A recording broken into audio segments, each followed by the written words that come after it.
আগুন জ্বলছে তো আগুন জ্বলবে, আগুন আজও জ্বলবে।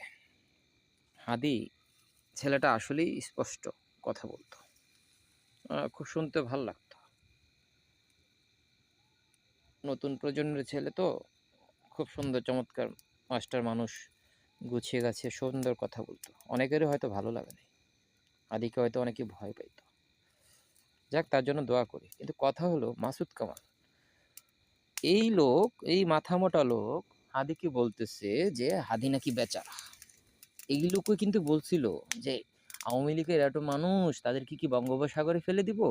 এই লোকগুলোই কিন্তু এই স্বৈরাচারী লোকদেরকে চাঙ্গা করত। আমরা কিন্তু চিনতে পারছি ঠিকই, কিন্তু আমরা এই মানুষগুলোকে হালকাভাবে নিছি। তারাই কিন্তু দেশের প্রকৃত অর্থে শত্রু। আমাদের চিনতে হবে তাদেরকে, তারা আসলে কি চায়। এই যে আগুন, আগুন তো এমনি এমনি জ্বলে না, আগুনটা তো কষ্ট করে জ্বালানো হয়। এই ৩৬শে জুলাইটা তো এমনি এমনি হয় না, এটাকে তো আমরাকে লালন করতে হবে।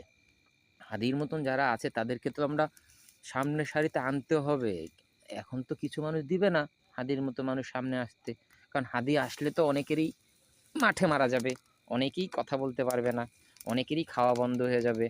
তাই তো এই ছেলেটার আজকে এই করুণ পরিণতি। আল্লাহ তাকে সুস্থতা দান করুক।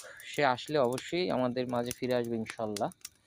কিন্তু আগুন কিন্তু আজকে জ্বলেছে, এই আগুন কিন্তু সবসময় জ্বলবে না।